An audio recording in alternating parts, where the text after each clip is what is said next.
c'est l'heure des chroniques intéressantes. Salut Salomé, salut Mathilde. Ce soir, vous vous demandez pourquoi les hommes s'interdisent aujourd'hui de porter une pièce qui a été pourtant longtemps maîtresse dans leur vestiaire. Et oui, ce soir, on va parler robes. Parce que pendant longtemps, tout ce qui se rapportait au registre de la tunique, du vêtement long en général, était en fait porté par tout le monde. Ce qui est aujourd'hui un symbole ultime de la féminité, était jusqu'à une certaine époque un signe de virilité et même d'autorité. Mais donc à partir de quand les hommes ont-ils décidé d'abandonner ce grand confort estival, cette agréable petite brise entre les jambes que permet la robe ? Si on remonte à l'Antiquité, chez les Romains, la robe était bien unisexe. Même lors de combats, et ce jusque chez les gladiateurs, représentant en titre de la masculinité, les hommes portaient de petites jupes courtes et amples. Et les gladiateurs, eux, n'avaient pas aucun risque de se faire siffler en se rendant dans l'arène. D'ailleurs, on privilégie les robes lors des combats pour des questions de confort et de mobilité. Ce qui aujourd'hui nous paraît complètement farfelu, car la robe et tout ce qui est de l'ordre de la jupe et la tunique est associé directement à quelque chose de tout bonnement pas très pratique. Au Moyen-Âge, le vestiaire reste mixte, femmes et hommes portent la robe, et cette robe, elle ne ressemble pas tant que ça à l'image mentale qu'on en a aujourd'hui quand on pense au mot robe. Celle-ci s'apparente en fait à un ensemble de vêtements, draps, toges ou pelandes, ce petit mot rigolo signifiant un long vêtement chaud et très ample, ouvert par devant. À côté du houppelande, il y a aussi la cotte, qui n'est pas la cotte de maille, mais une simple tunique par-dessus laquelle on ajoute un surcot. Il n'y a encore aucune connotation féminine associée à cette pièce de nos garde-robes, mais la femme est déjà un peu entravée dans ses mouvements. On lui rajoute quelques centimètres supplémentaires pour couvrir ses pieds. Dans cette petite histoire du chiffon, c'est au XIVe siècle qu'une rupture s'opère entre les hommes et les femmes. Un vêtement, encore une fois saugrenu, le pourpoint, fait son apparition. Cette veste courte et matelassée couvrant le corps du cou à la ceinture, même si le pourpoint pouvait se porter encore plus court pour faire dépasser la chemise, signe la fracture du vestiaire entre les hommes et les femmes. Les hommes qui font tellement le pourpoint, plus confortable, qu'ils abandonnent progressivement la robe, c'est le début de la tenue 2 pièces, le pourpoint se porte avec un pantalon. C'est ce que Nadège Gaufret-Fayolle, historienne médiéviste, appelle la révolution du costume court. Et d'ailleurs, qui n'a jamais rêvé qu'on vienne lui faire la cour en pourpoint ? La robe ne disparaît cependant pas du vestiaire, mais elle n'est portée que par ceux qui représentent les faibles, les bébés, les vieillards et les femmes.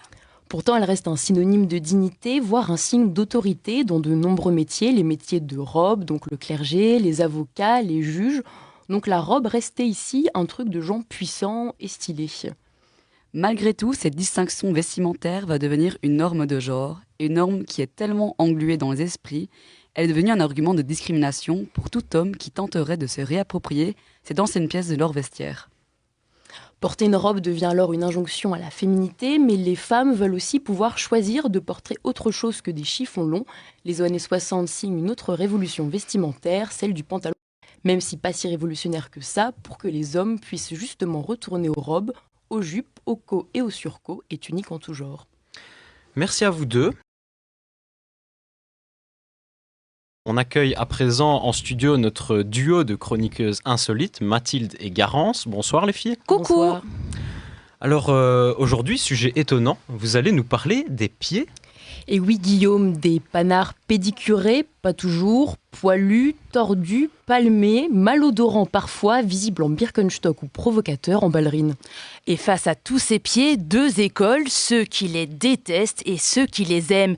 Tellement au point de payer pour mater des orteils qui s'agitent devant leur écran. Chelou.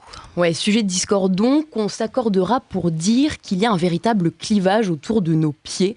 Qu'on les adore ou qu'on les déteste, l'origine du problème vient sans doute de cette injonction à la beauté qui vient nous pourrir la vie jusqu'à nos orteils. Pédicure et bains de pieds en tout genre, jusqu'à payer pour se faire manger les peaux mortes par de petits poissons.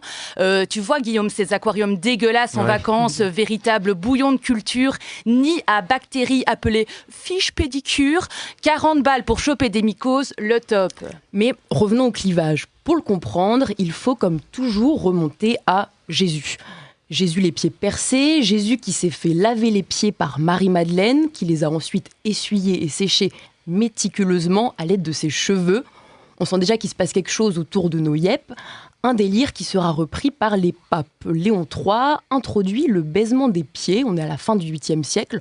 En fait, un jour, lorsqu'une fidèle lui baisa conventionnellement la main en guise de respect, le léon aurait eu la croix qui frétille sous la soutane. Donc fin du baiser de main, trop dangereux, et bonjour au baiser de pied. Cette courbette catholique introduit une hiérarchie sociale à hauteur du pied. Ceux qui se les font baiser et ceux qui les baisent, souvent à contre-cœur, qui a envie de s'agenouiller devant des pieds qui puent. Et ceci, Guillaume, a nourri cet imaginaire collectif selon lequel il y aurait d'un côté... Excusez-moi, cette chronique me tend là. Il y aurait donc d'un côté les riches aux voûtes plantaires douces et lisses, et de l'autre les pauvres et leurs pieds nus tout cabossés, le pied devenant ainsi un marqueur d'inégalité de classe. Mais les pieds, Guillaume, sont aussi les marqueurs d'inégalité de genre. La virilité passe par des pieds imposants, en témoigne l'adage « grand pied, grande bite ». Avoir de gros panards serait donc un symbole de pouvoir. Et le contre-pied de tout ça, c'est le fantasme du tout petit pied féminin, fragile et délicat. On pense ici bien sûr à Cendrillon, icône parmi les princesses, dont la finesse des pieds la rend elle seule capable de chausser les souliers de verre. Tu noteras également, Guillaume, à propos de ce charmant conte, que le prince incarne un parfait représentant du fétichisme plantaire. Parce que oui, ça existe et on y vient. Le prince charmant aurait pu être abonné à OnlyFans. Ce qui nous emmène enfin, à parler de sexe, des pieds dans le sexe pour être précise. Certains imiteraient même le gros doigt de pied, j'espère que vous avez la ref. L'expression « prendre son pied » est d'ailleurs très mal choisie, quoique elle signifie en fait prendre sa part en référence au partage du butin entre les corsaires, les parts de chacun étant mesurées en unités pieds. Et tant qu'on fait dans les expressions, on pense également à 6 pieds sous terre, puisque oui, jusqu'à la mort, il est question des yep. Les croque-morts jadis auraient croqué les orteils des morts pour vérifier qu'ils étaient bien morts. La question étant... Pour être un bon croque-mort, faut-il être fétichiste ? Parce que oui, tout l'enjeu est là. Trouver du sexy dans une paire de pieds, érotisation de ce que d'aucuns trouvent dégueu, retour au clivage initial, la boucle est bouclée, le nœud est noué et le pied est bien chaussé. Et oui, pour conclure, qu'on les aime ou qu'on ne les aime pas, on n'est finalement jamais plus égaux que pieds nus, que ce soit à la mosquée, sur un tatami ou à pieds joints dans le pédiluve, le pied nous ramène les pieds sur terre. Merci les filles. Je dois avouer que quand vous m'aviez dit que vous alliez me parler de pieds, je ne vous avais pas vraiment pris au pied de la lettre. On accueille à présent notre duo de chroniqueuses insolites, Mathilde et Garance. Bonsoir les filles. Bonsoir. Coucou. Alors aujourd'hui, si j'ai bien compris, on continue dans vos histoires de pieds. Absolument Guillaume, mais aujourd'hui des pieds chaussés. Chaussés de quoi ? D'une association étonnante, risquée peut-être, qui déchaîne les passions, les claquettes chaussettes, une association qui peut légitimement, à nos yeux, laisser sceptiques. Mais cette association, plus qu'on ne pourrait le croire, cristallise les antagonismes. La question étant, faut-il considérer les adeptes comme d'irréductibles Gaulois qui n'ont toujours pas compris que c'est une faute de goût manifeste, ou bien comme des révolutionnaires assumés, est-on subversif ou conformiste en claquettes chaussettes, les porte-t-on par facilité, voire fainéantise, ou comme un effort de valorisation d'un patrimoine ? Parce que oui, et contrairement à ce qu'on pourrait croire, la claquette chaussette n'est pas du tout une lubie contemporaine, une invention du capitalisme, que nenni Guillaume. La claquette chaussette est en fait un véritable vestige du passé. L'archéologie a d'ailleurs su montrer que les Romains déjà glissaient l'ancêtre de la chaussette à l'intérieur de leurs sandales. On trouve également ce réflexe chez les moines du Moyen-Âge. En témoignent des gravures d'époque où l'on peut admirer des bas blancs immaculés dans des socs, c'est-à-dire de grosses sandales à semelles de bois. À l'appui de ces deux exemples, force est de constater que ce que l'on pensait être une énorme faute de goût contemporaine est en fait une colossale faute de goût historique. Oui, mais puisqu'il s'agit de faire preuve de probité, à partir du moment où un objet existe depuis la nuit des temps, peut-on raisonnablement et très humblement parler de faute de goût ? Ne serait-on pas là extrêmement snob et méprisant vis-à-vis d'un produit de l'histoire ? Que dis-je, d'une institution ? Parce que oui, et si on suit la logique, une chose qui traverse les âges est très logiquement un intemporel. La claquette chaussette devrait donc être déjà, et depuis longtemps, un classique de notre vestiaire. Or, cette histoire ne s'est pas faite. la claquette chaussette n'est toujours pas une évidence. Pourtant, dans notre histoire récente, au XXe siècle et même encore aujourd'hui, nombreuses furent les occasions de les normaliser. Après la Seconde Guerre mondiale, par exemple, on a vu se réactualiser cette association avec les gotha et les zori, ces sandales japonaises de bois ou en paille de riz que l'on porte traditionnellement avec des bas. Un autre exemple, une décennie plus tard, avec les vétérans américains revenus du Vietnam, où la claquette en caoutchouc recyclé est un véritable soulier national.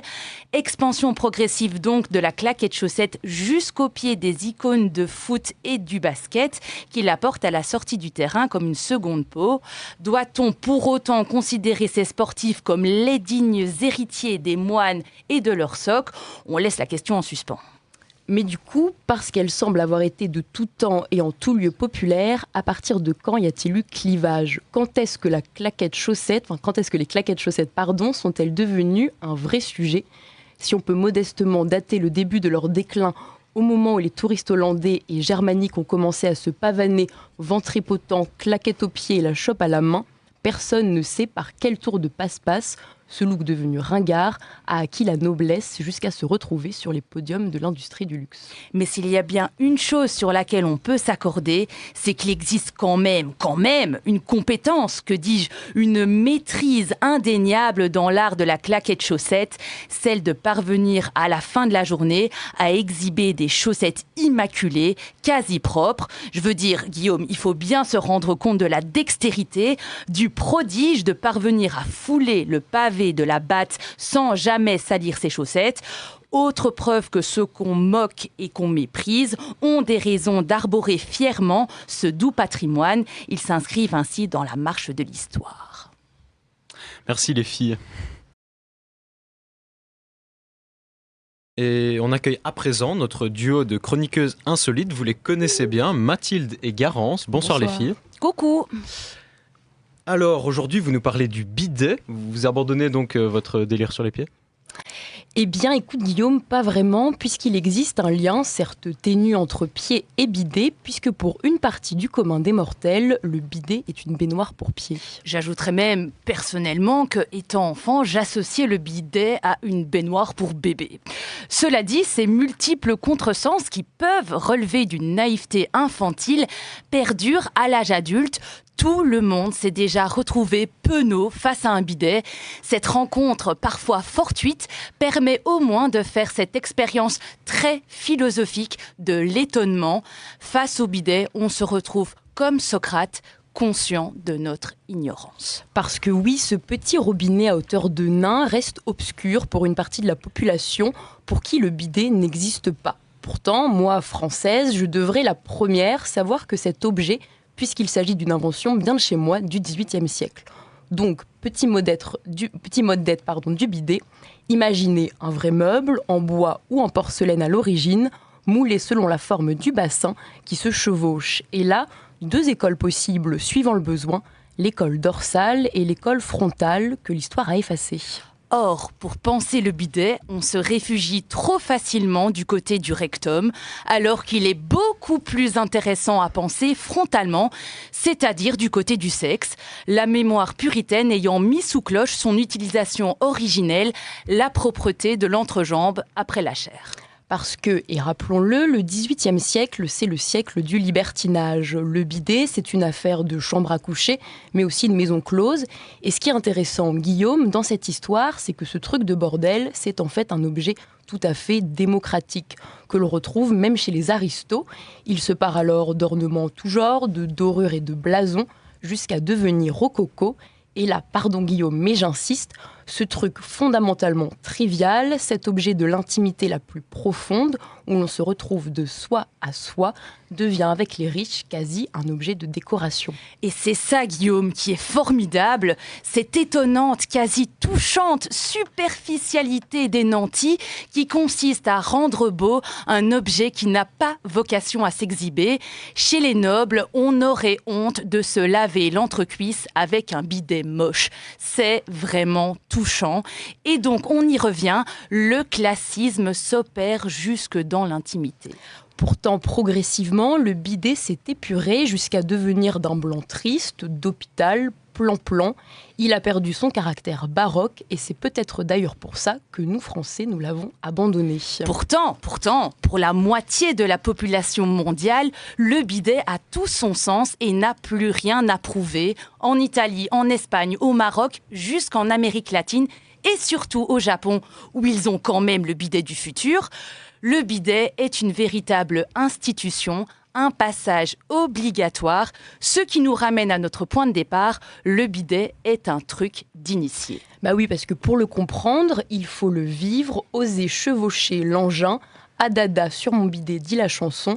Quel dommage de se priver de cette expérience purement empirique, cette découverte fondamentale pour des questions d'ordre culturel, d'ignorance, voire de puritanisme. Merci les filles, mais moi j'ai pas honte de le dire, les bidets j'adore ça, j'en utiliserai jour et nuit.